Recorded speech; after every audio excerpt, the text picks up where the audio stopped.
Hello. Hi. Hello. Maybe. Hello. This is Hold on a second. this is me. This is me in a studio that my sister has built. My sister and Richard. My sister and her husband. I can't leave Richard out. What am I doing?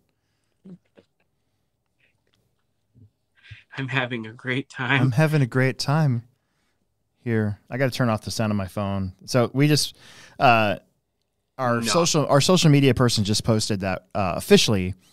We've been telling people for like 2 months now, but it's officially on Facebook now that we're moving the La Vista store to a new location right next door, if that makes sense. And my phone's been blowing up because I'm on the management, of all of our Facebook pages as well. So just kind of, I don't know. And a lot of comments, a lot of positive comments, which is good. You always worry about those being negative. Yeah. So luckily they're not. Did you think it's time for what? New glasses. Oh. Probably should get new internet first. Why? I don't know. Is my internet terrible right now? Yeah, you're buffering. You're buffering around. It's crazy. You always buffer like crazy. Speaking of buffering, our live stream actually worked this weekend on Friday for Family Friday Off-Road. It was nice. I got to rewatch a couple races. It was good. See, there you go. Yeah. You just chopped out right there. It looked like you were like standing still on purpose, and you weren't. You were chopping out. Oh, really? Yeah. That's okay. It doesn't matter. Nice shirt. Thanks. Stop it. Oh, I can't tell. I can't tell now. Now that I brought it up, I can't tell.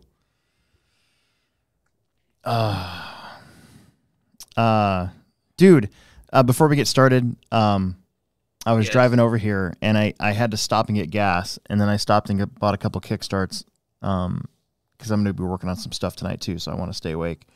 Yeah, and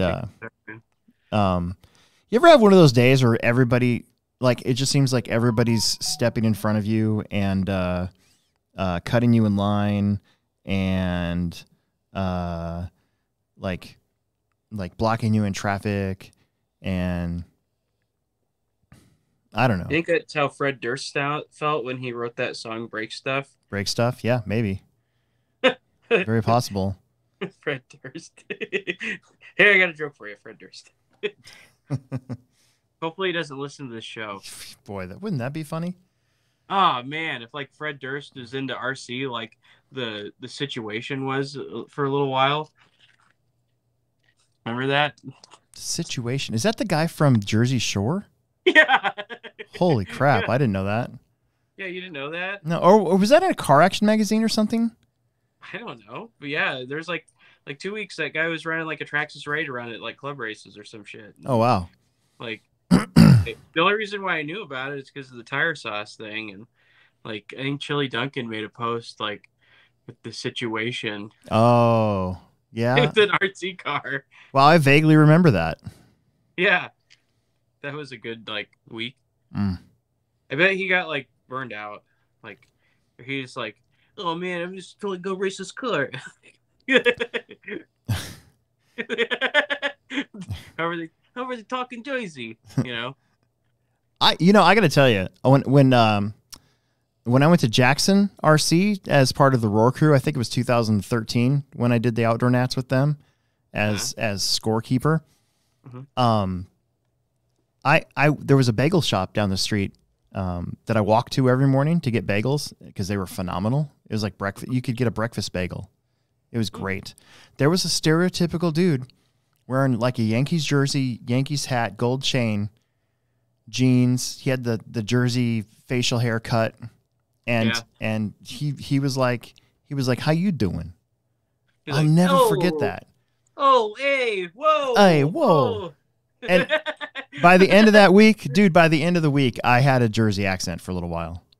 Yeah, I remember I will that. fully admit that. I'm kind of I'm kind of butthurt I lost it, actually. Darn it. What this guy talking about here, racing toy cars? That's a good track. That track's still there. They've held Nats since too. They need to have a race called like the OA Nationals. Whoa, get out of here.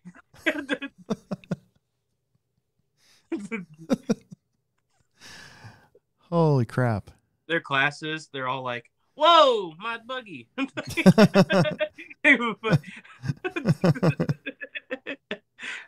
Hey, 13.5 4-wheel drive. That'd be sweet. That would be sweet. All of a sudden, like some hired goons like break into my house and break my legs for talking bad about Joyzy. Speaking of that, well, no, never mind. No, What, I was going to say bro? they'll leave like a rat in your bed or something. Oh, That's a Godfather reference. I thought it was the horse head. No, the horse head too, but in the Offer, the TV show, that's a show. It's a streaming show on Paramount, and it's about the making of the Godfather. The one producer ends up with like a rat in his bed. A live one? No, definitely a dead one. Oh, a live one would have been more sinister. A live, hungry one. Yeah, they did that in Fast and Furious 2. Oh, I've never seen any of the Fast and the Furious movies. I just What? make fun of them. I think I saw the first one. Dude, I actually like the second one better. Was that the Tokyo Drift one? No, that's the third one. The second one's got Brian and Tyson. And what's her name? Hold on. I follow her on Instagram. Hang on one second. Oh God, what's her name? Holy crap. Richard, if you're listening, you know what I'm talking about? Which one was it? Fast and Furious 2. Who's the girl? The woman. I follow her on I follow her on Instagram and now I forgot. I always do this when it's because then I don't sound like I know what I'm talking about, but I do. I really do. Oh, hey, you're always forgetting about the name of the people. I am. I always forget. Oh, what is her name? Oh, because I love that show. She's beautiful too. Yeah. Oh God. Following. Hold on. She's pretty good looking. Dude, I'm following 200 things on Instagram. I didn't know that. Whoa, I guess that's probably not that things to much. follow. Dude, if my phone does this one more time, I hope we can edit this part out on the Jordana Brewster. Whoa. Who? Forget about Jordana it. We'll get it Brewster. edited out. No, Is that the one? No, That's the one. That's the chick I love. I love that chick. Well, who is that? Which one is that? Is that the? She plays Mia. Oh yeah. Okay, yeah, she's in that too. Yeah, she's in that too. You're You're not totally talking about right. Michelle Rodriguez, are you?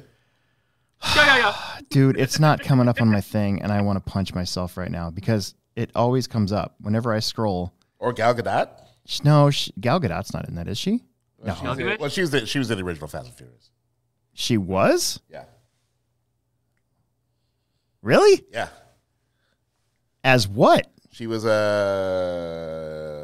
on. Hey, you forgot about it, so forget about it. Giselle. Really? Yeah. Oh, I didn't even know that. Huh. Okay, well, anyways, it doesn't matter. Oh, yeah, Eva Mendes. Thank you. Oh, that chick. Okay. Oh, my God. Yeah, I follow her on Instagram and she doesn't even she's always in these cute dresses now on Instagram. It's not even like, she was in the movie with Matt Damon and Matt Damon. What's his name? Were they're conjoined twins? Yeah.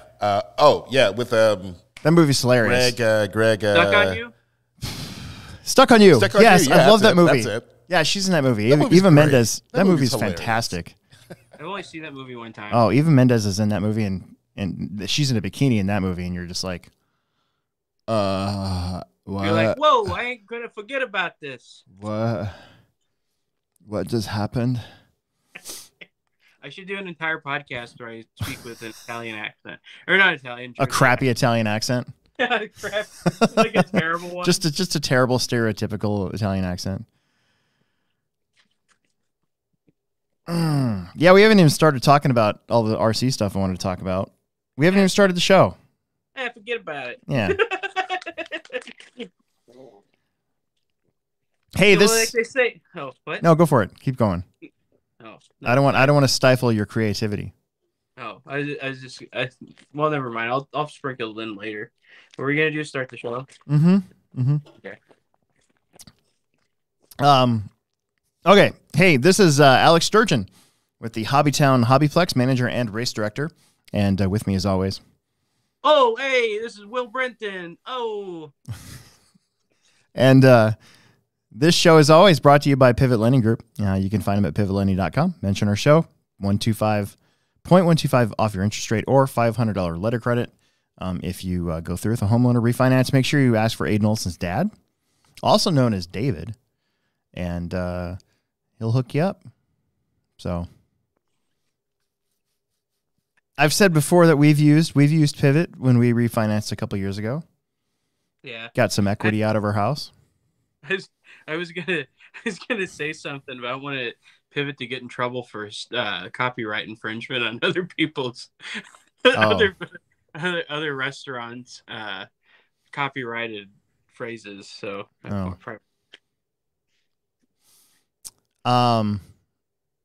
yeah, so there's quite a bit going on this weekend. What did we have? We had Friday night racing, Saturday racing on the carpet. We had Sunday on the carpet on road.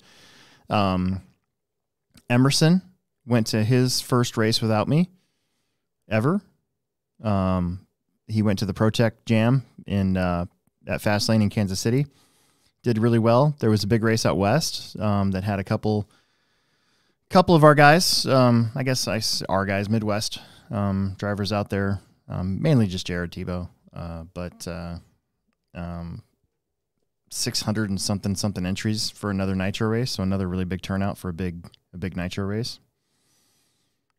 And yeah, I don't know, man. Here's one for you. Trackside just announced March 9th and 12th. 2 tracks, 1 outlaw sprint champion, a rubber tire and a foam tire dirt oval race. Ooh.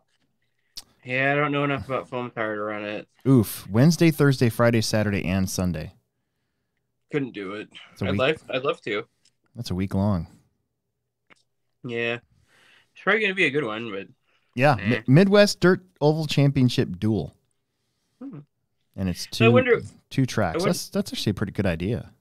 I wonder what they do. Just let it groove up like crazy and then like on rubber tire and then go to foam?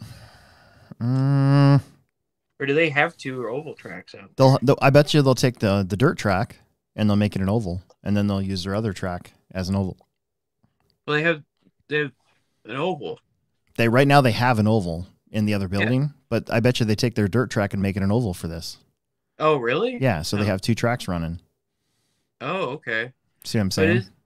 But you so it's like a combined score of both? Like for one champion? Wasn't that the thing? 2 tracks, 1 champion? I'm reading the thing. I'm not really sure. Isn't that... Oh, yeah, it says 2 tracks, 1 outlaw champion, yes. Yeah. 2 tracks, 1 outlaw sprint champion. So, they got that midget class. Yeah, that's pretty cool. On the rubber tire track. That's pretty cool. There's a track called T, and they're strictly foam. And whenever I see pictures of their track, it's just like ultra groomed, hard pack, smooth. Specifically for foam. Yeah, I'm not interested in doing that yet, at least. Yeah. I just there's a great divide in oval between guys that want to race high grip and not high grip. Like there's guys that have gone to high grip tracks, run 1 qualifier and loaded their stuff up and went home because it was high grip. And really fast guys too. Yeah. They just don't, there's guys that don't want to run on high grip. Well, I remember when we were hosting a MDRA race several years ago. It was starting to take so long that a whole bunch of guys just left. Oh, really? Yeah. I remember that. That was kind of funny. What was taking so long? If I remember correctly, they were trying to do some weird scoring stuff, and they couldn't figure out quite how to do it. Huh. And so because there was all these breaks and they were trying to, I think some of the guys didn't know what was going on, and so they just sort of gave up and left. I don't know. It was a while ago. I think we were still using RC Scoring Pro. Oh, that would have been back when the oval was bigger and in the middle of the building, right? Nope. This was on the current track. Oh, really? The current track's been there since 2014. Has it really? Yes. God, that seems like so long. I know. But you gotta I brought all those micro sprint tires to try to use for like barriers around stuff or whatever, so it softened the blow. And that's when I still had a micro sprint. So yeah, it would have been a long time ago. That's when we moved the oval. Yeah. Did you get a chance to watch anything this weekend? What were you doing? What did I do? Oh, we were gonna race at Jensen, but they canceled the races because of the impending snow that was coming. Well, so it did snow to the south of Omaha pretty much all Saturday night. Oh yeah, no, it did. Like we got snow down here. Yeah. Yeah, I mean, okay. I mean, it made sense. I'm not complaining about it, but Saturday I did some cleaning. Oh, I built that one thing I was telling you about over at my buddy's shop. And then I did that. And that took most of the day. And then when I got home, I did some stuff downstairs. Then Sunday, I just worked on stuff down here. I've been organizing my pit boxes or trying to. There's just so much random screws and washers and stuff everywhere. I just want to go like into a box and just start all over. Just start over. I do that. I have Ziploc bags. So my stuff builds up so much, and then I just put everything in a Ziploc bag and I Ziploc it, and then I put it in a drawer, and then I move on, and I build up a new thing of Ziploc, but for another Ziploc bag. Yeah. Probably not the best way to do that, but that's what I do. Well, I just run out of time. It's like, okay, now I gotta start getting cars ready, but there's like shit just scattered everywhere. Yeah. I do have this spring cleaning itch lately. Yeah. So I want to get all what I really need to do is between Emerson's cars and my cars, we have so many electronics between us now that I want to get everything together. I want to see what I have, and I want to see what I can sell for cheap so I can recycle and get some new stuff. Because I want to get him new motors for the spring. I want to give him a new stock motor and a new 13.5 motor for his 4-wheel and 2-wheel. Yeah. But I want to see how many motors I actually have right now too. At least ones at work. Mm-hmm. You gotta have working motors. Yeah. Same thing with speed controllers. I think I have more than speed controllers than I have cars, but I'm not sure. Because we just blew up a speed controller, so I'm not sure what I got. That's what I might do tonight. I got to work on my stadium truck for this upcoming Saturday. Because Emerson challenged me to a stadium truck race for the first triple scoop. Ooh. So, we had a busy weekend at the Plex, as always. It seems like every weekend's a busy weekend. But we were able to take the old pit lane out on Tuesday. So we were going to have the big snowstorm. We were planning on doing it on Wednesday. I got a hold of Kerry. And because he actually built the original pit lane. That pit lane, the original pieces, actually came from, I believe, a wood deck at his house. So it was this really hard wood. So it was heavy. Another thing that was really heavy. And Kerry's been on RC for quite a while, but he did get into bikes, and that's what he's been doing. So he's a member of he's been a member of Thor, the Trails Have Our Respect club here in Omaha that manages all of the mountain bike trails that we have. And I'm like, hey man, we're going to have all this wood. I really don't want to see it just go to waste. And these things are already kind of built. Would you want to take them, see if maybe the club can use them? And so that's what he did. So we came and we moved them out of there Tuesday. They're going to get reused for like bridges and stuff for the mountain bike trails around the area. So more than likely, I'll be going over our pit lane a couple times a week in the summertime when these bridges get replaced, And so then I had to Jeff Pavel, Mitchell Pavel's dad, he's kind of been the Hobbyplex handyman for forever. And, he built the driver's stand for the dirt oval.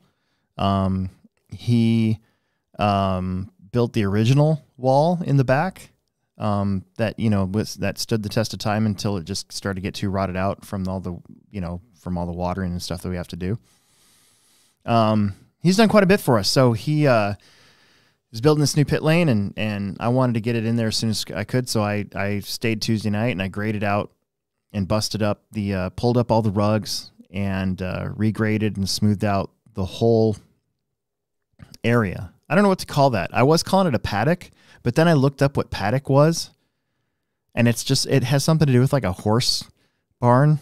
It's like where the horses are prepped or something. So I'm like, well, that's not really what that is. So that's usually like in racing, like, how all the garage doors are like for the garage area, like in pit lane, like in Formula One, that's considered a paddock just because you walk like horse stables. Horse stable. Okay, so then I was kind of using it right. Yeah. Yeah. Well, remember, that not like a garage. But... Yeah, that big bump at the bottom of the stairs. Yeah. That was there. Not too many people, but every once in a while somebody would trip over. That's gone. Yeah. That's gone. That all got smoothed out, and then all the cracks and everything, and the dirt underneath of the carpet that kind of separated out, and people were twisting their ankles every once in a while. All that's filled in. Yeah. So, then Wednesday, Jeff came in and put the first part of the pit lane up, and I'm pretty sure some point this week he'll come in and finish it, and then he's gonna make the ramps, and we talked about where we want the ramps to go. I had to rebuild the wall in front too, part of the wall in front. Yeah. Oh yeah. Yeah. So I was able to do that, and I tried to reinforce it as much as I could so it didn't fall over. At some point, we're going to have to rebuild the center of the wall again because it's bulging out. Mm-hmm. And if we make the track a certain way, I'm afraid cars could hit the railroad tie and break their cars pretty bad. Yeah, I wouldn't want that. Yeah, so I'm going to have to figure that one out. But that'll be in the future. But I got a lot done this week, dude. I put in a lot of hours this week, but I got a lot done at the same time. So the new pit lane will be ready for the next Techno Series race. Yeah. And I'm excited for that. It's really wide. It's going to use all 4 feet. So it's pretty awesome. How much is it going to be very load bearing? Yeah. Oh yeah. Yeah. It's all he's got it all braced up so you could walk on it. We still don't want people to walk on it, obviously, but I mean, you could. But the way it's built and where it's going to be at, it's just going to it's not only going to make our nitro racing hopefully better, because that pit exit was rough, Oh yeah. It was so tight, and it just made things difficult, and then you get piles up there, and then it ruins somebody's race, who was on a pit strategy or whatever. So imagine trying to drive a gas truck through that thing. Right. So where this is at now and the height that it is, it's a little lower, so the ramps won't be at such a weird angle. And but my point is that also the electric races should be better too, because you should be able to set your car to stage for the next race. You should be able to. There's more than enough room to come up and down off of that thing. Nice. Remember how Leisure Hours had their pit lane set up, and there was like a stripe, and you wanted certain cars to be on the stripe if you were leaving, and certain cars to be on the stripe if you were exiting. Vaguely. Do you remember that? I kind of remember that. I do. I mean, it's hard for people to follow. I get it. I mean, people can't even go out the right door. But at least it's wide enough now where it should be better for everybody. And it looks nicer. Honestly, it's going to look so much nicer too. The front of it's all walled off. I got new speakers. Tom Smith had some speakers at home that some dude that was like doing a remodel gave him, and he didn't know what to do with, so he brought them. So we're going to try to get those wired up by the next Techno Series round. I'm going to see if I can get some sound from the back of the track forward, so the marshals can hear. That'd be cool. Yeah, that's always my thing. But it's pretty hard to hear, and you're in that back corner. Definitely. So yeah, so I'm gonna try to do that. And then we got the live stream working. So yeah, I got a camera out there and got a USB extender and it plugged in. I got a new computer just thanks to Ben Dinger. It works. Everything works. It was really weird. Friday night for the Techno Series, it was streaming fine once I got the frame rate at the right thing. Yeah. And then Saturday, it was super, super duper boggy and buffery. And so I ended up using my phone's hotspot. And once I used my phone's hotspot, it was fine. So it's definitely internet related. But then Friday, for Family Friday Off-Road, it was fine. Everything's fine. So, I don't know. I'll probably have to, I'm still going to hardwire it. But that's going to take a little bit of ladder work to do. So, I don't know, man. I'm always trying to improve stuff. I'm trying to, my next thing too is going to get to live stream for the on-road races. So right now the camera for it is hooked up to the beam on the very east part of the track, right next to the scoring booth. And I want to move it to the other beam on the west side, looking towards the track, so that I can run the cord to the live stream computer. So that's going to be coming along soon too. So, and then I started on 2 new crawling panels for the crawler course. Oh, nice. For the 24 scale crawler course. So, yeah. I might even go back to the Plex and try to finish it tonight. I don't know. See what I feel like when we're done. But that's a busy week at the Plex. Not to mention all the other crap that we always do. Like, we get orders almost every day, and there's a little bit of new stuff, but not really. Like I said, RC seems kind of stale right now. Not for me. I'm Not really for you. excited for some oval. Yeah. Proline just came out with some new shocks for the 24 scale, actual oil filled shocks. I'm nerding out on those. So yeah, go figure. I want to talk about just real quick that TNR race. Yeah. So, yeah, I'm kind of that race kind of got big all of a sudden, didn't it? Or has it always been a bigger one? 600 and something entries. Yeah, has it always been that way? To be honest, this is the first time I ever heard of it.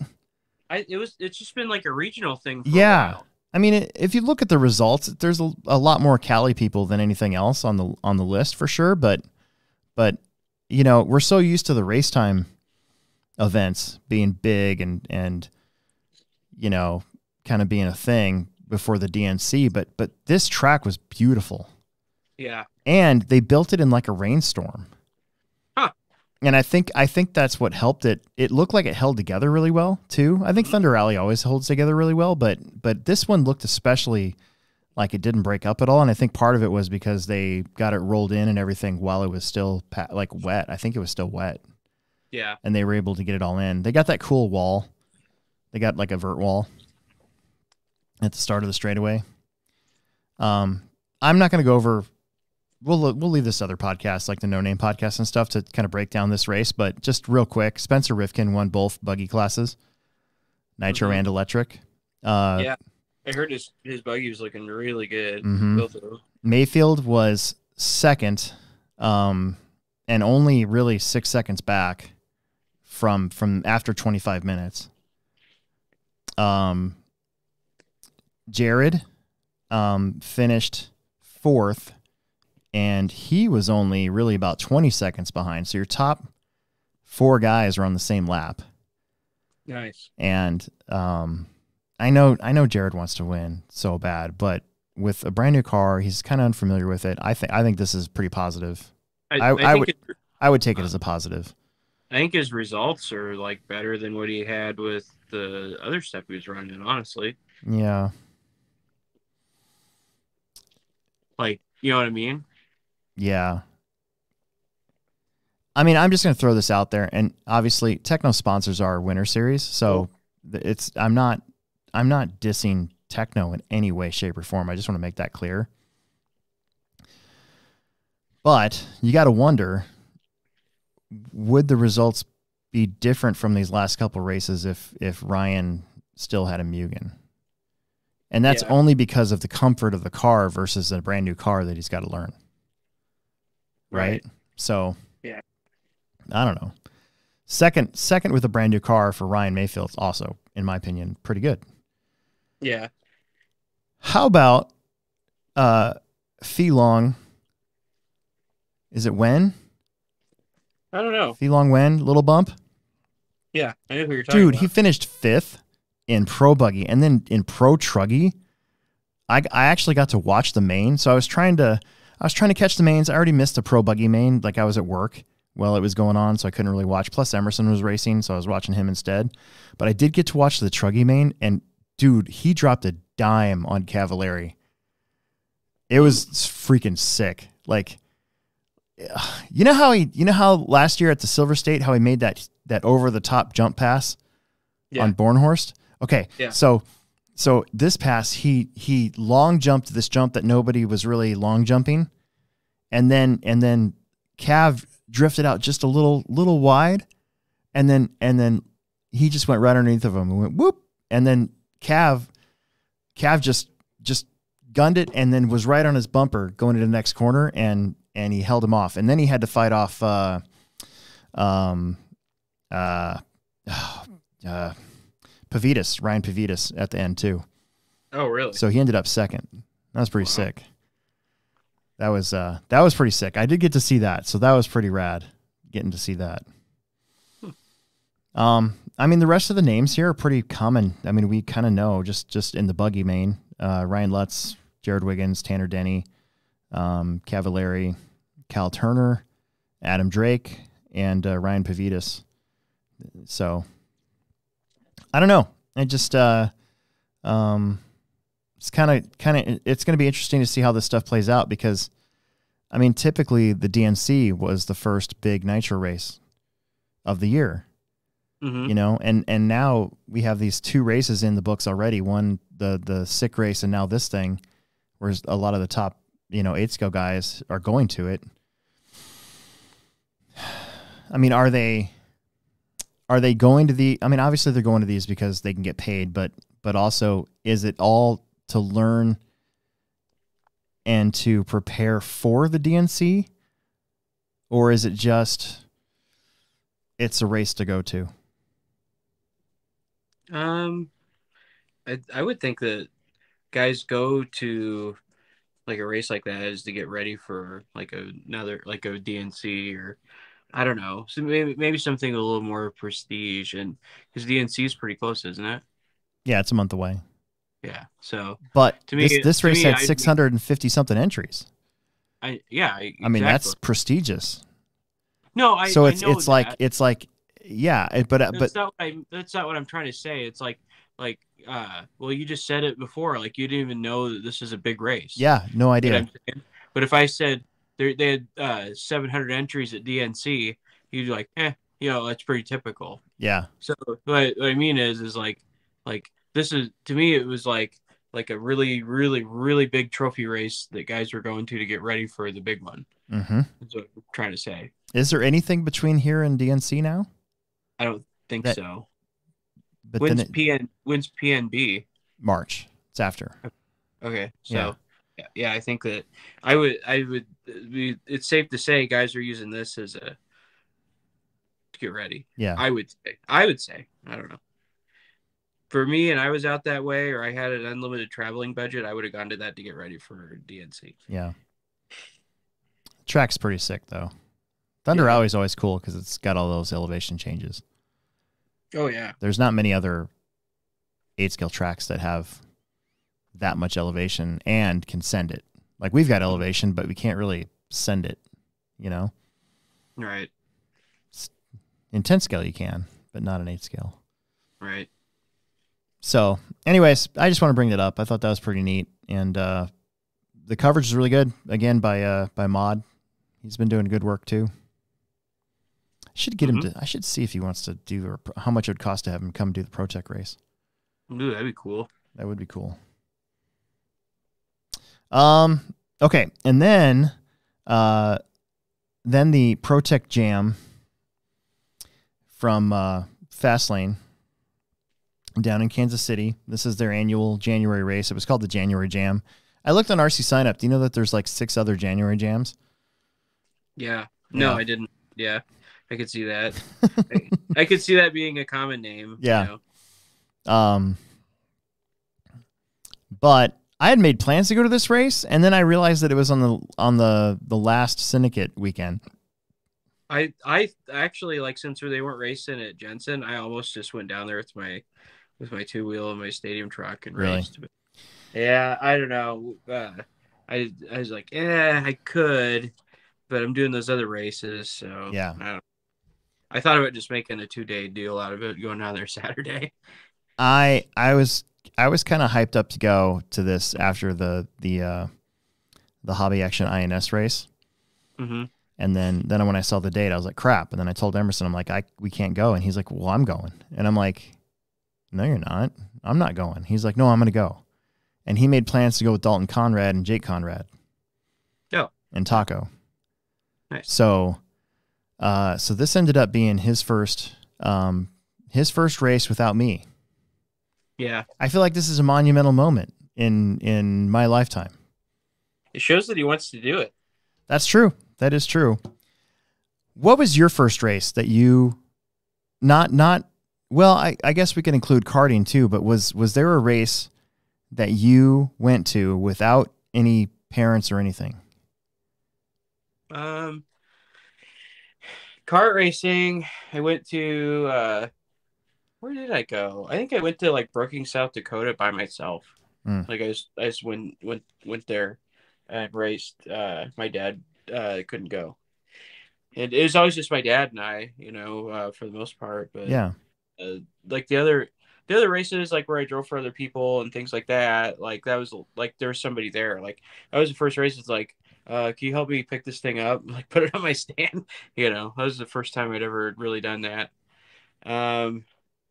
But then like when I first started getting into like electric 10 scale, I just went to races by myself. Right. We didn't really have like the crew there isn't really a crew from Lincoln anymore, but when we did have one, there really wasn't one then. So I just went to all these travel races by myself. I think the first one that I went to like by myself and I made friends,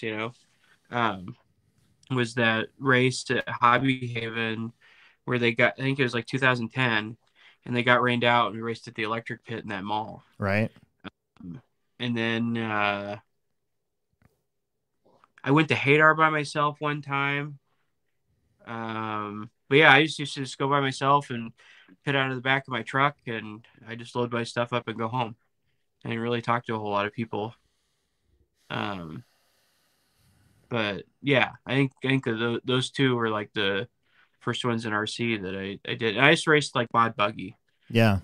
That was it. I think I was trying to think back because both my parents really didn't know anything about RC to the extent where they'd be any help. I think they were mainly chauffeurs for a long time. So my dad, he would drive me to the Iowa State Championships. He'd drive me to Marbles. He'd drive me to Hobby Haven. My mom would have drove me to Rockbrook and to Exarban. And then I think I started driving my mom's car to go race at Winter Circle, Rob's second track. Yeah. When I was around 16, I think. That would have been 97, so that's about right. So, but my first like big travel race that I ever went to on my own would have been the Stock Nats in 1996. So, and I think I got my license just to go to that race. And I'm still shocked to this day that my mom let me go because Emerson's 16 obviously he didn't drive himself. He drove to Lincoln to Dalton's house, and then they went together. Yeah. You know, I don't think I would have let him drive by himself to Kansas City, obviously. I mean, he probably could have, but I don't think I would have liked it. I think Gretchen and I would have both said no. Yeah. It was a different time, you know. Yeah. Well, like when I was like, what, 12, I used to walk from my grandparents' house to East Park. Mm-hmm. It was like a mile and a half with carrying my stuff in a backpack and another like suitcase or something. Yeah. And walk all the way to East Park and race. And then I'd walk home or walk back to their house on a Sunday. You know, I mean, I used to do like, I rode the bus. I used to ride with all my stuff to race 24th scale cars out at South Point. I used to ride the bus out there. Like I wanted to do it. Yeah. Like I was like, it was before I could drive. Well, nobody could take me, so I just rode the bus. My friend Tony and I, we rode our bikes from my house at 42nd and Leavenworth to 108th and Center to race at Rockbrook. Yeah. You know, and that took, I don't know, an hour and a half or so, maybe 2 hours. Yeah. I probably would have ridden my bike to South Point and back, but it was like winter when they were. Oh yeah, yeah. But I don't know. It was kind of interesting. I was kind of reminiscing about when I had that itch to go race, and my parents couldn't really do anything about it. My dad paid for the hotel, not paid for it. My dad had points for the hotel in Fargo, so that was the start of the whole free hotel thing through my father. You know, that I used for 15 years, and my mom let me borrow her car, and I would have been 16, right? No, 1996. I guess I would have been 17. Yeah. Yeah, would have been 17. I remember the hotel experience. So I checked into the hotel and got my room. Everything's cool. And there were these two girls in the swimming pool that were kind of my age. And I was big dork, right? So I walked by and I was like, oh, kind of cute girls. And then I walked by again and they both like stopped and like posed for me. And I was like, what, me? What? This is weird. This, you know, and I thought I am by myself, you know? And so then I went swimming like 20 minutes later. I tried to play it cool, and then they were gone, and I was really disappointed. And then I went back up there actually with oh God, what's his name? Luke? Oh, I can't remember his last name now. I'll have to ask Tommy. But we went back up there for the Brian Galt race later that summer, and the same thing kind of happened. We were swimming, and there was these girls in the pool, and they asked our names, and Luke lied to him and said, "My name's Tom Smith." Yeah. It was hilarious. Yeah. Yeah. Anyways, that really showed him. Yeah, that really showed him. I know. Anyways, yeah. So Emerson, went down there. He brought his 2-wheel drive buggy to race expert stock, and he raced 4-wheel drive. He got his 4-wheel drive for Christmas. He built it all himself, dude. I had nothing to do with it. Nice. He ordered some gold turnbuckles for it, to match his paint scheme. He's painting now. Did I tell you that? Yeah.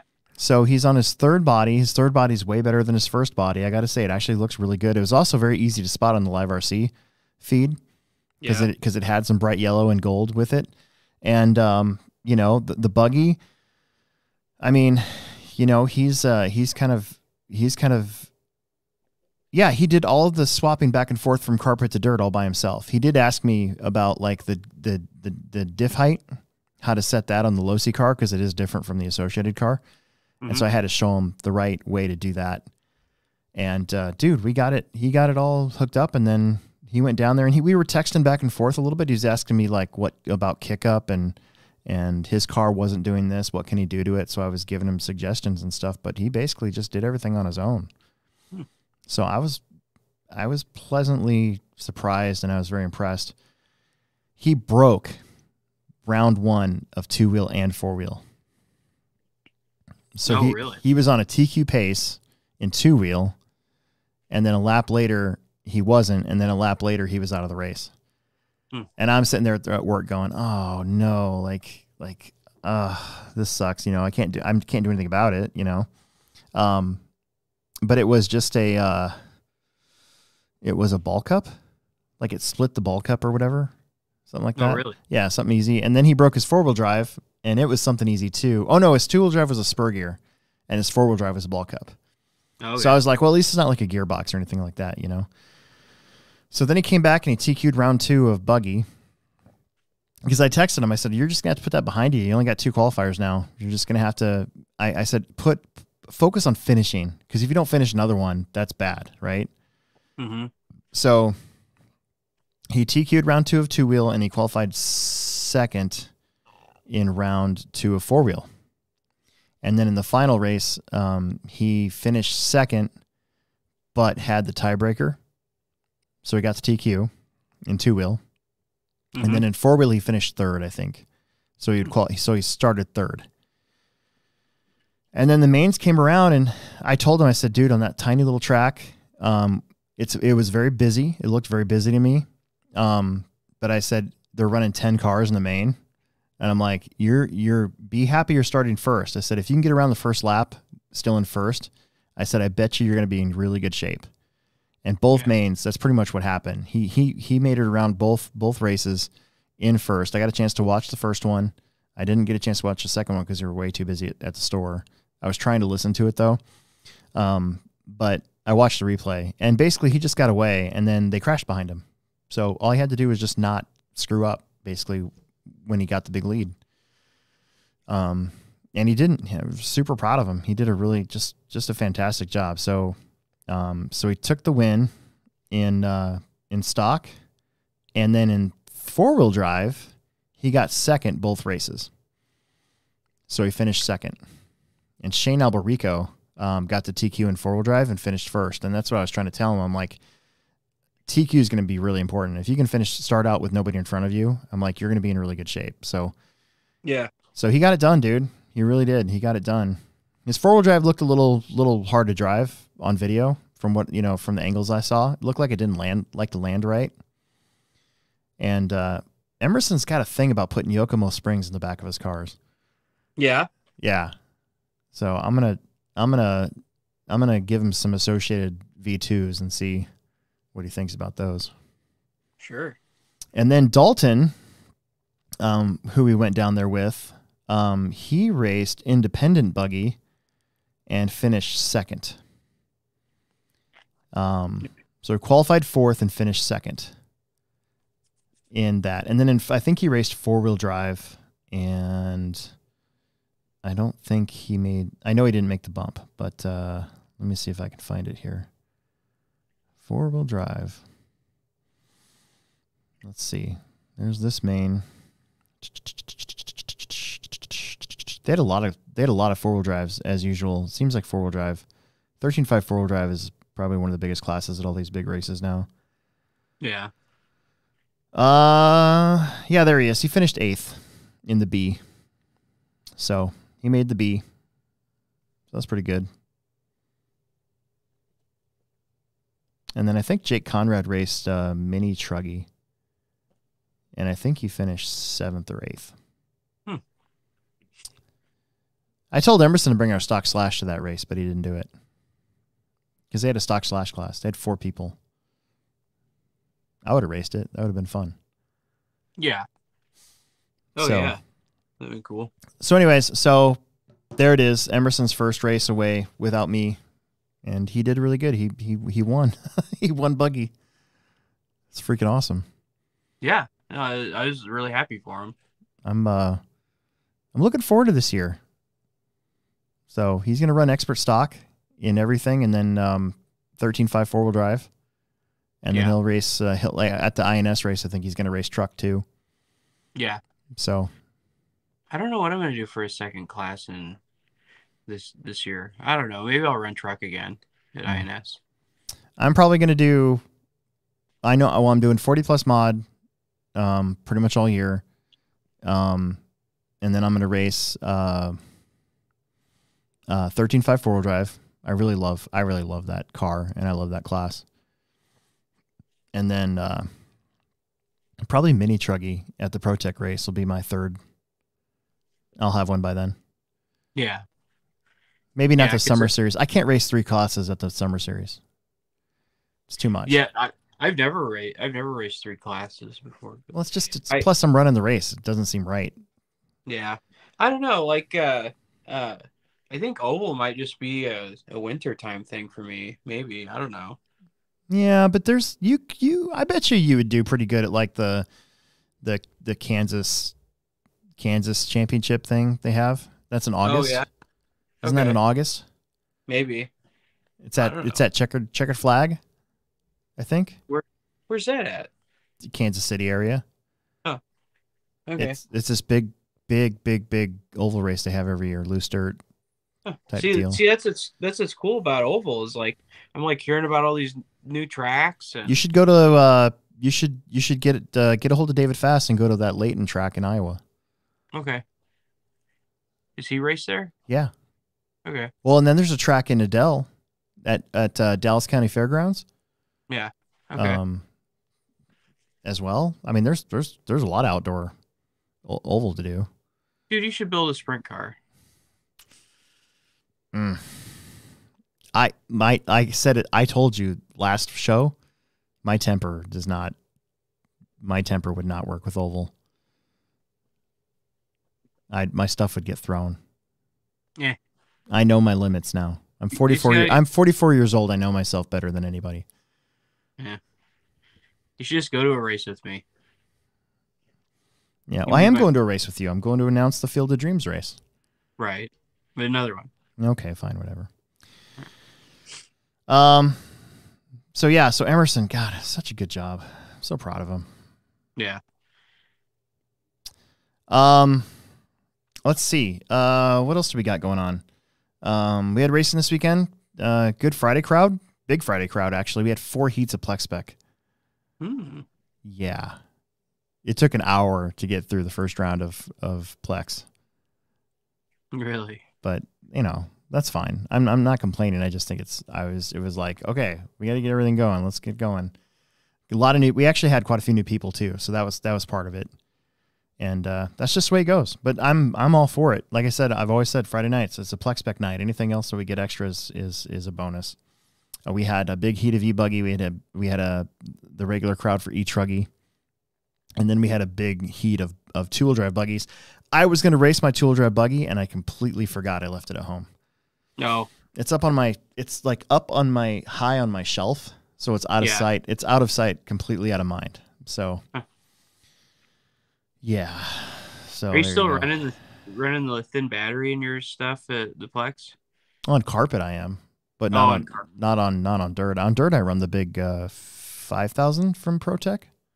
Oh, still? You took that back out of it from Arizona? Yes. Oh, okay. Because we went to a light battery in Arizona. Yeah. Yeah. Did you try the light battery and stuff here? Mm-hmm. You didn't like it? Mm-mm. Huh. Interesting. Car kind of, it's the track though too. It's cold. Yeah. Track kind of got slid around. It was tough. All right. So real quick, I want to go over this. We got some good comments too. We'll get to, but I want to get to Friday real quick.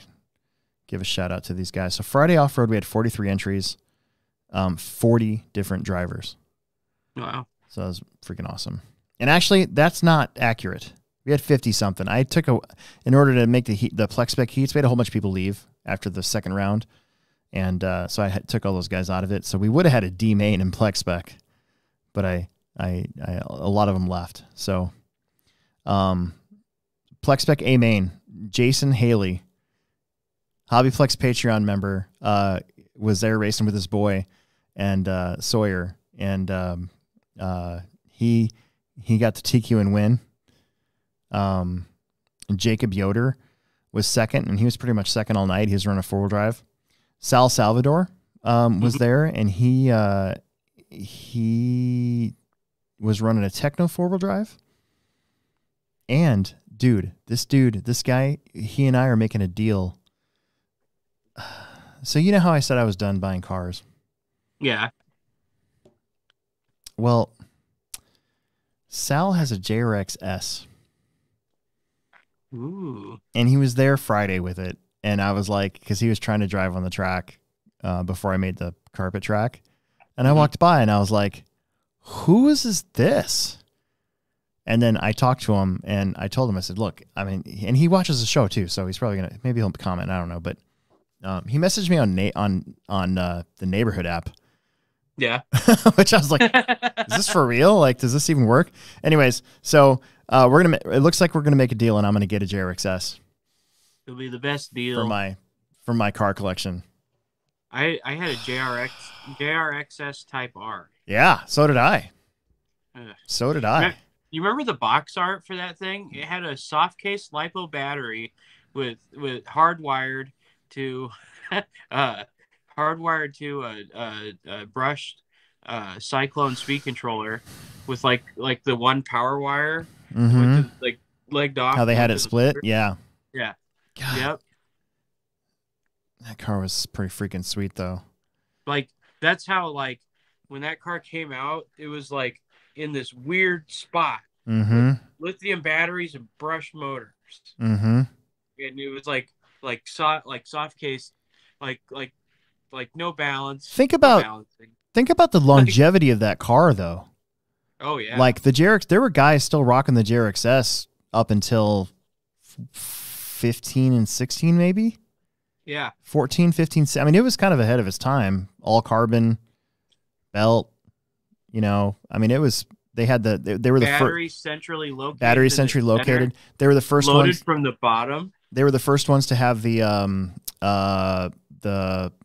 drive shafts that don't have the pin. They were.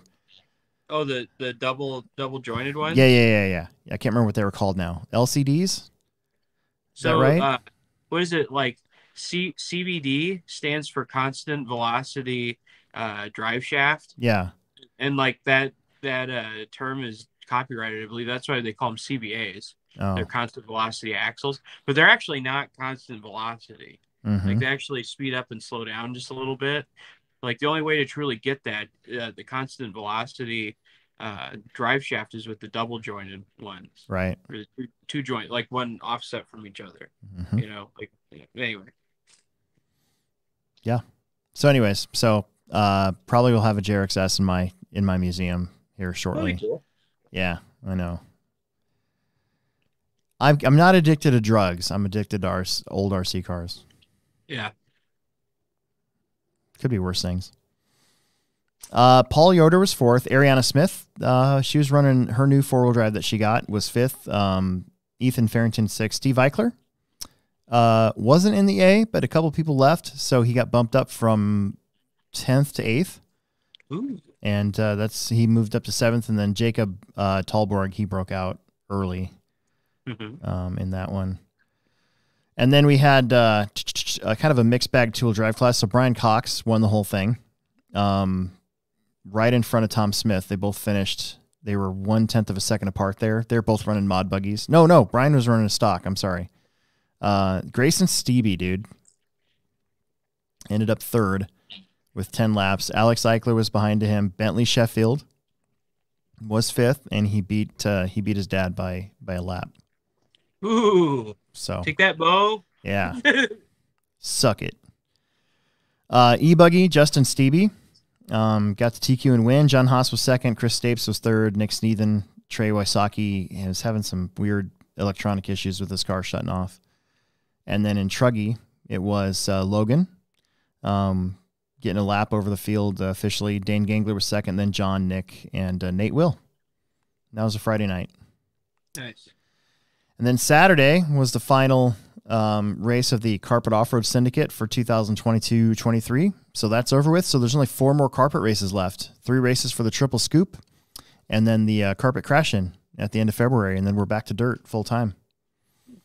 So I'm actually kind of excited for March to hurry up and get here because the track layout that I'm going to install for the last round of the Techno Series, with a couple little tweaks, will be a pretty awesome 10 scale layout. Yeah. So I'm getting excited to run dirt again. Full disclosure, I'm kind of over carpet.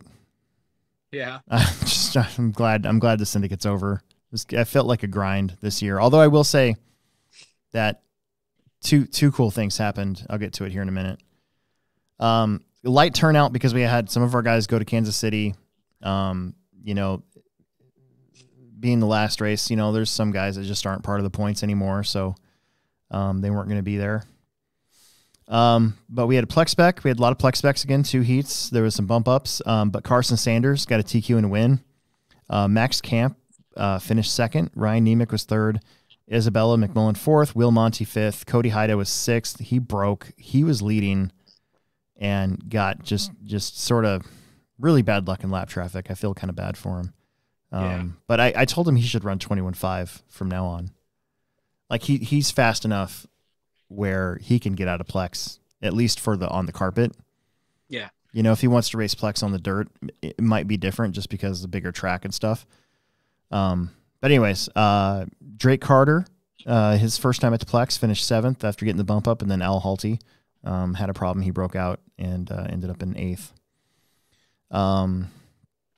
Expert stock, you had John Berdine, I believe, getting his first win, TQ and win of the whole season. Corey Tannehill, I believe this is his best finish of the year, getting second. Brandon Wynn came up with Drake. Guess that's his stepkid, if I'm not mistaken, and ended up third. His first time at the Plex all season. Joe Schnoes got the bump and finished 4th, and that's kind of what Joe does sometimes. Even if he has a bad day, he just sort of silently creeps up there, you know? Yeah. Mike Sanders had a rough day here in stock, finished 5th. Jake Poteet was 6th. Josh McMillan 7th. Connor Housh was 8th. I did end up taking 9 to the main because there was only going to be 3 guys in a B main. And I'm like, you know, let's not race 3 cars, have 2 people bump, and 1 just sit back and go, dang, you know, 9 cars I can deal with. 10's a little much for our track. I think 10 cars on our carpet track is just it's not conducive for good racing, which is why we don't do it. Yeah. That's my opinion. I'm the race director. That's just the way it's been. Mod 2-wheel. You had Caden Berdine getting the TQ and win.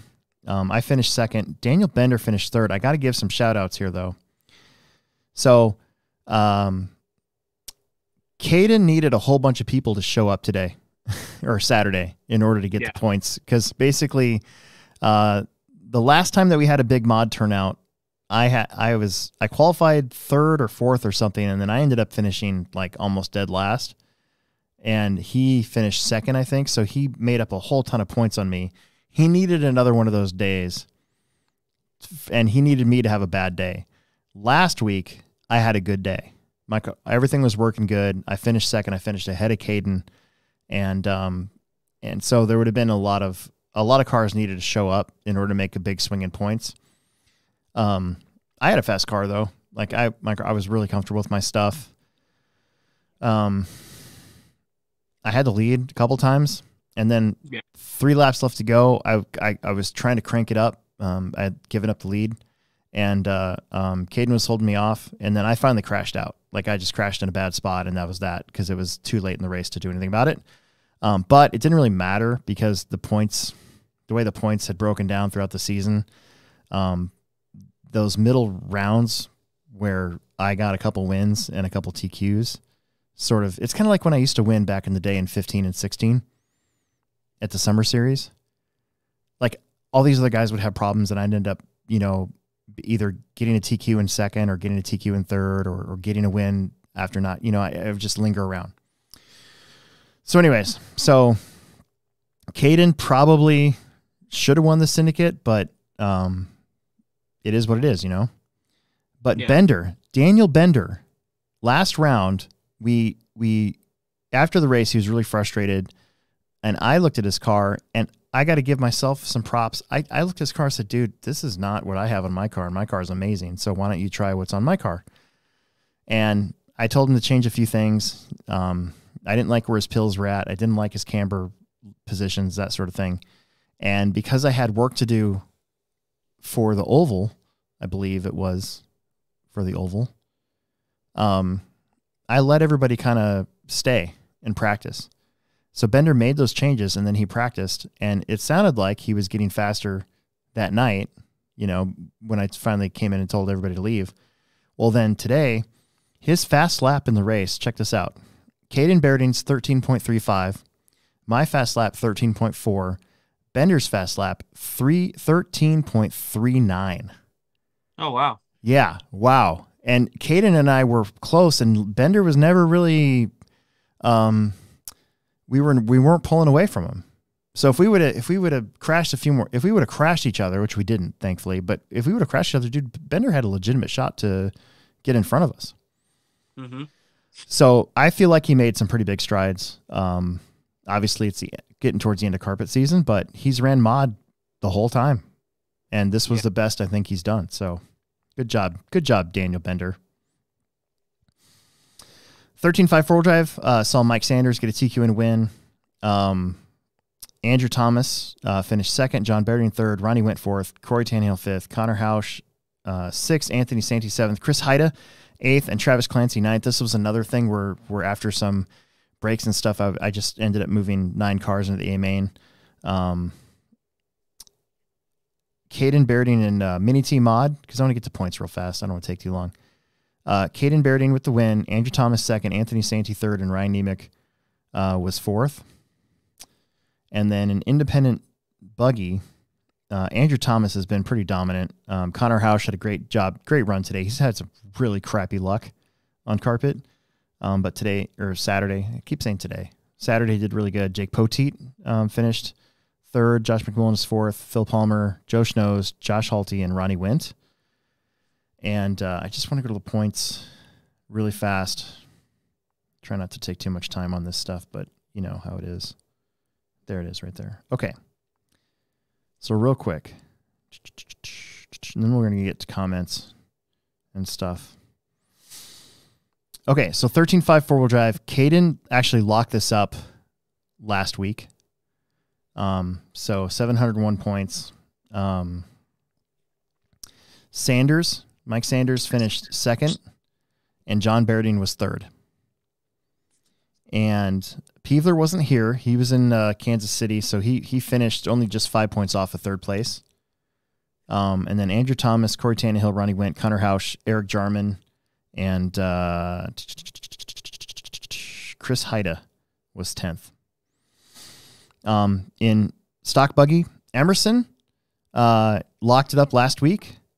So again, he's doing this all on his own. I really had nothing to do with Emerson's two-wheel drive car other than the initial setup for it on carpet back in October. But after that, everything that he did, putting the car to dirt for hobby action and then putting it back to carpet so he could finish the last couple carpet races, that was all Emerson. So I'm really happy with how he's come along with kind of taking ownership over his own RC racing. Yeah. He won by a lot. And part of that is because like Riley stopped racing.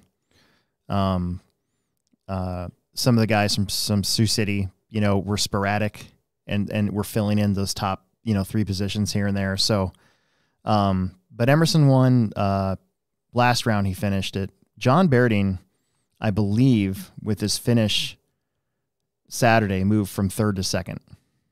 And then Mike Sanders was third.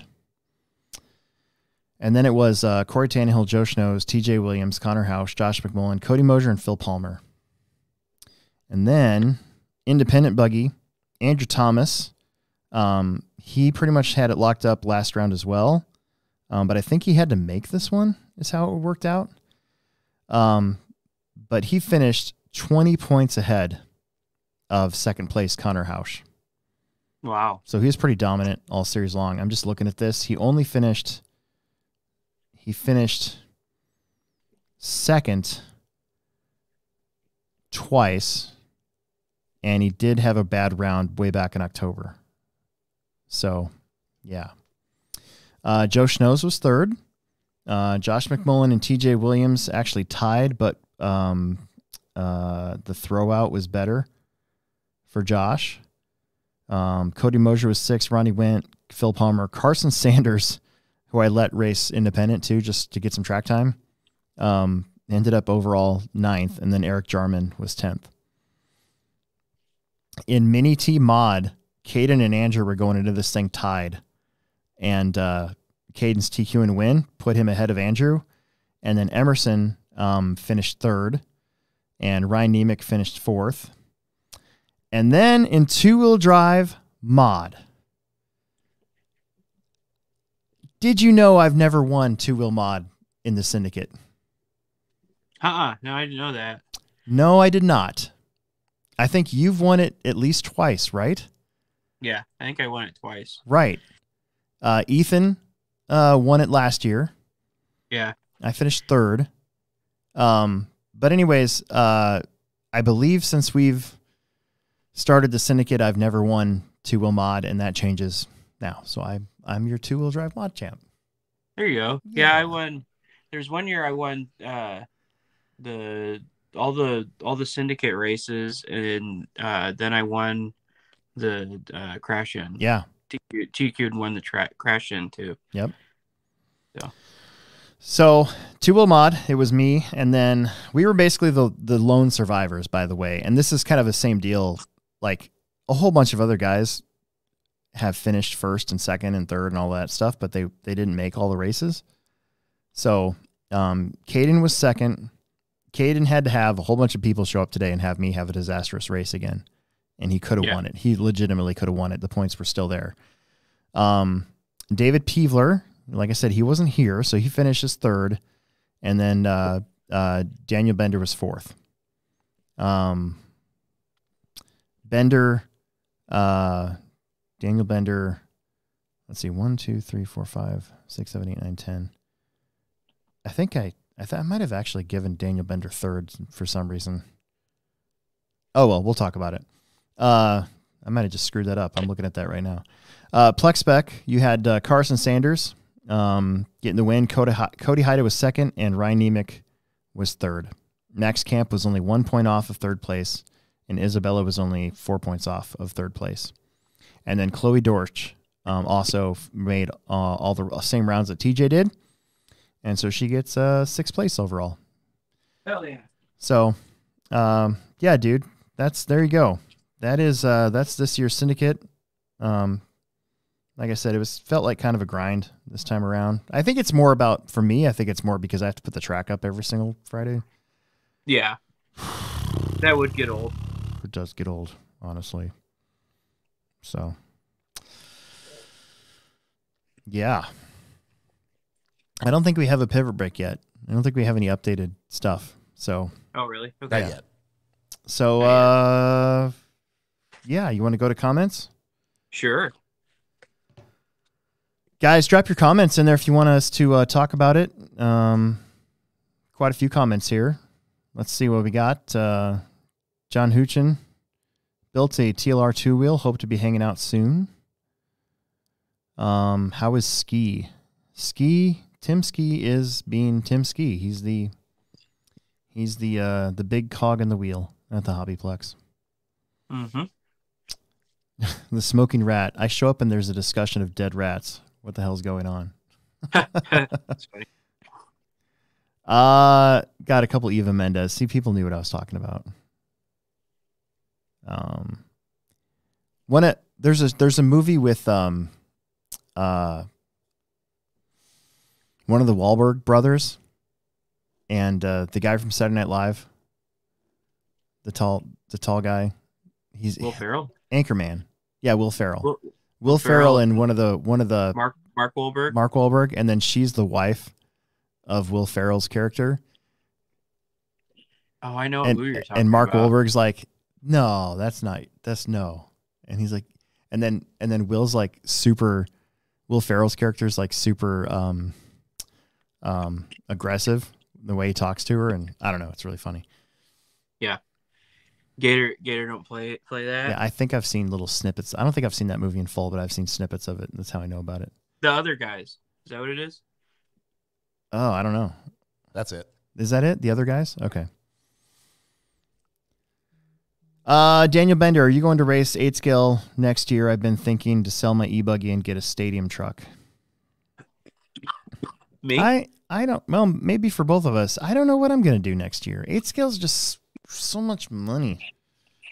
If you don't have everything, I'd have to get everything. Speed controller, motor, battery, car. We just don't race it enough around here. Like, if we did it all year, you know. Yeah. But I would kind of do things in like seasons, you know. Mm-hmm. I'd like to have an e-buggy again, just to have it so that if I, like if I get hired to go to run the race at Emory again, yeah, I'd like to have it so I can maybe race e-buggy.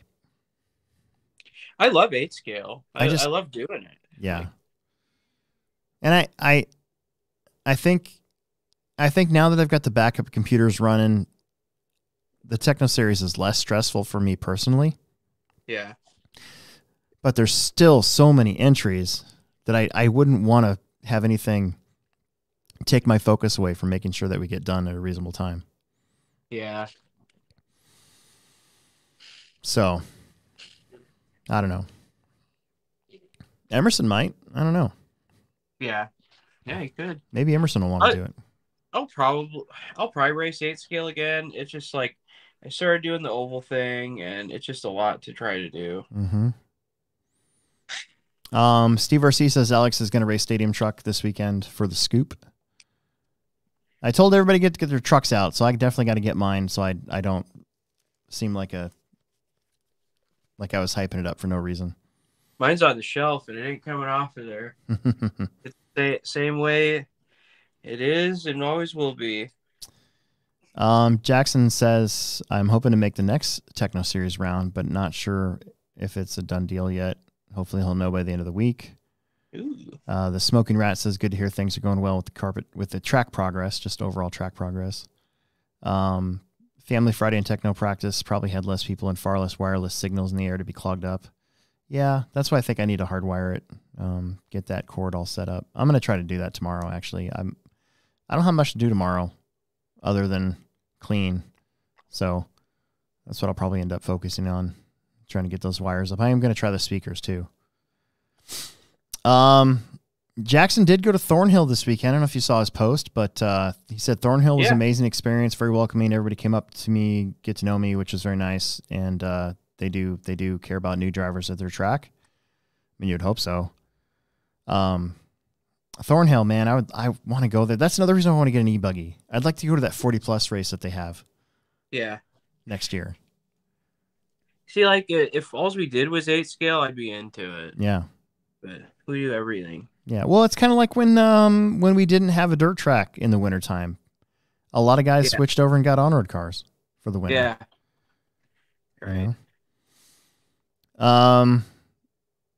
Apparently Jackson's mom was a pit boss, a pit person. Yeah. She was his pit woman. Yeah, she was doing good. Jackson says D main was questionable, but she did everything perfect in C main, no issue. B main for the one pit stop, I got Steve and my mom killed it. Nice. Yeah. Jacob Schweisberger says, I'm getting another 22X4 for dirt. Never tried dirt 4-wheel drive. Any advice? Don't change a thing. That car is money out of the box. It's all about tires, dude. The car setup, the 22X4 Elite car setup is, I've never changed it, and my stuff works amazing. So it's all about tires. So, and we can help you with that. It's not even hard.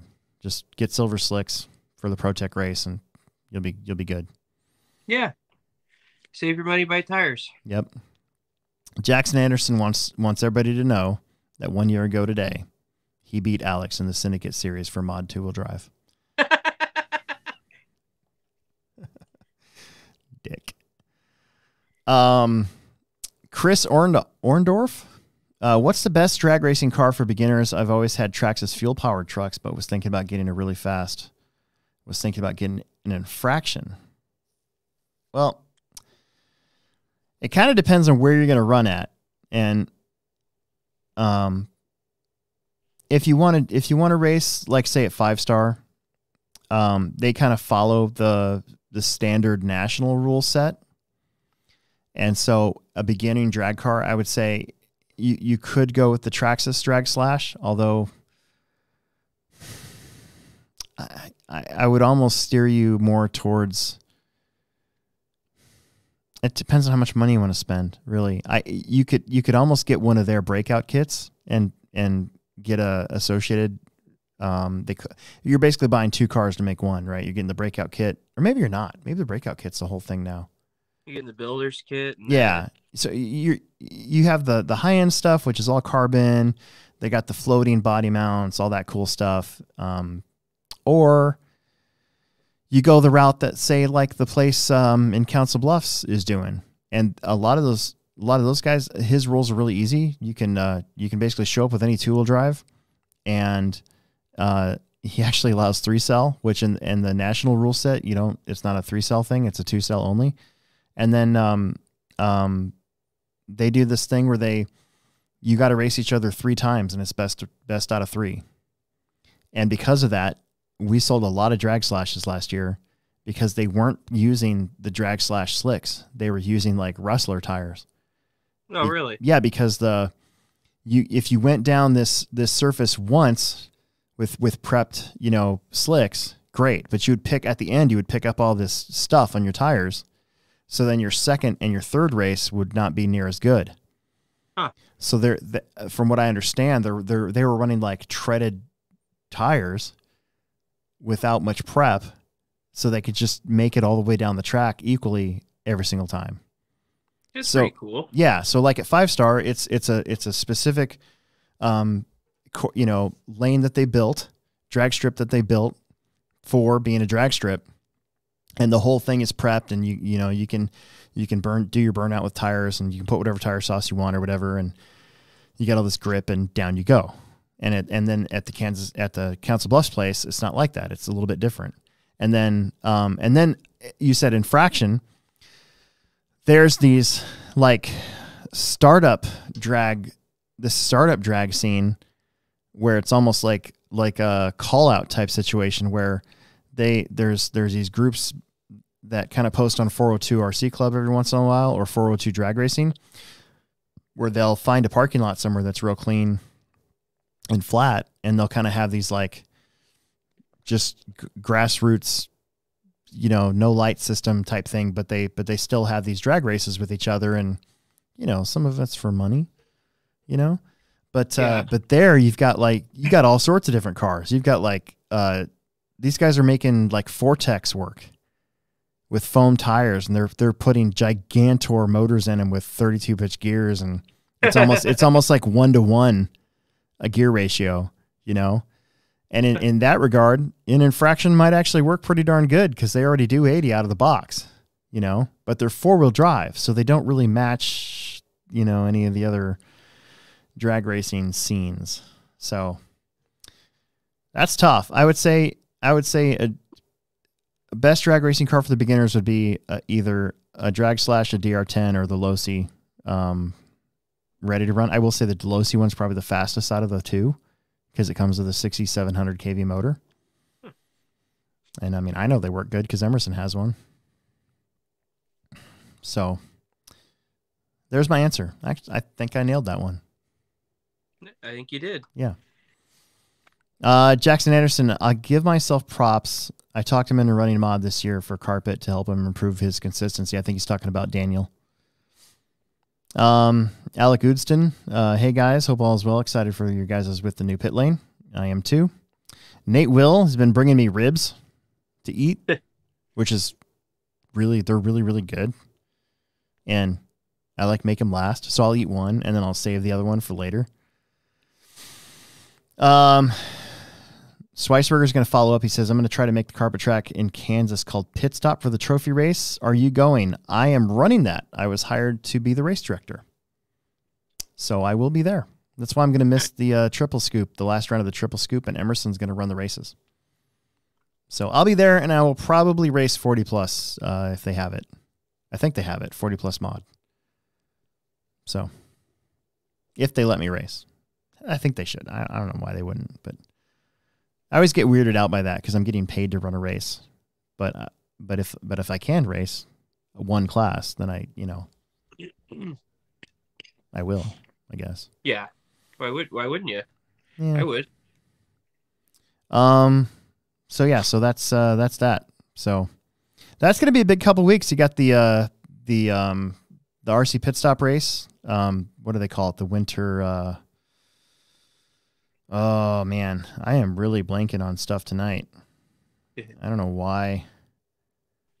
I've been having such a hard time with that. It came up on my thing again, and anyways, but then the following week is the crash in. So you got two big carpet races back to back. Yeah. And then I think the week after that is the thing at Jake's in Topeka. Jake's.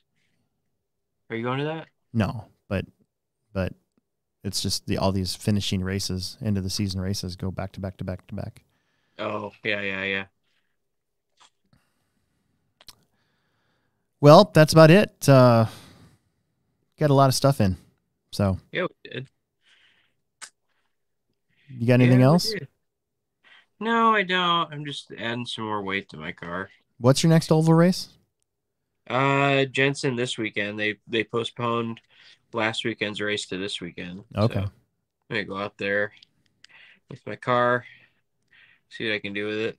Nice. I think it should be better than the last time I was there. We'll see though. I don't know. I'm always like optimistic and skeptical. I never feel like I'm it's perfect, you know. Mm-hmm. But I think that it should be good. Looking at this thing, it looks nice. I wish I could like go to a track and just like practice with this thing. You know, it's like a lot of unknowns here. Like I don't know if my new battery system that I kind of made. You could practice at the Plex. You just have to make sure you're here when there aren't that many bashers out there. Yeah. And then you got to just blow off the track. Right. You know, the pipe is still up from the Techno Series, so we have to pick up the pipe and then you got to blow it off. So we've had people come and practice every once in a while. Yeah. I don't know. Maybe I'll do both that. Both tracks are in really good shape right now too, I got to say. Yeah. I wish that there could be like an oval practice day or something. Yeah. I mean, it could. We tried to have like a Thursday club night. It just didn't take off. For oval racing? Uh-huh. Yeah. I tried, and then back when we used to race Tuesdays on the dirt, I used to have I tried to have oval and off-road on the same night. Where like we'd run the off-road races and then we'd run the oval races. Then we'd run the off-road races, then we'd run the oval races, and that just didn't take off either. Yeah. Yeah, I think the turnout probably wouldn't be that good and that's why we probably race once a month, you know. Yeah. But I don't know. The last time I raced, the track was awesome. Yeah, it looked really good afterwards too. It looked awesome. But yeah, I put a little bit lighter front spring on my car. Like, well, I put associated V2 oranges front and rear, because I was running Custom Works 6-pound springs up front and then associated 5-pound springs in the rear. Mm-hmm. And sometimes my car would kind of push, and I just like, maybe I'll just rip the Band-Aid off and try a softer front spring. Yeah. Be fun. Yeah. Get to change some stuff. I don't think you're going to change much. I think you're just going to go out there and rip it. You think? Yeah. Yeah, I went a little bit lighter diff oil, trying to get the car to turn more center off, but I don't know. And I made those gauges or whatever the other day, and I think that like now I'm getting like true numbers for my scaling. Yeah. And I added just a little bit more front weight to my car just to make it where I think it should be more rider. I don't know. But yeah, I don't know. I think it'll be fine. Yeah. I think it'd be fine. Your car looked really good when you were down there testing, so. Yeah. All right. we better go. All right. I'm gonna go stop by the Plex real fast. I'm gonna finish my little panel so I can paint him tomorrow. Okay. It's gonna be really good. Cool.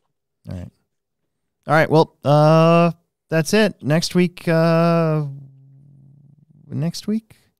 talk about something. Yeah. maybe we'll talk about my oval excursion. Oh yeah, we definitely have to talk about that. Yeah, it'll be my 3rd oval race ever. Yeah. So. All right. That's it for us. Make sure you visit our sponsor, Pivot Lending Group. You can find them at pivotlending.com and mention our show. And to Aiden Olson's dad. And you could get a 0.125 interest rate reduction or $500 lender credit. And just mention our show. That's it for now. Thanks, Cool. guys. Yeah, thanks for watching, guys. Yep.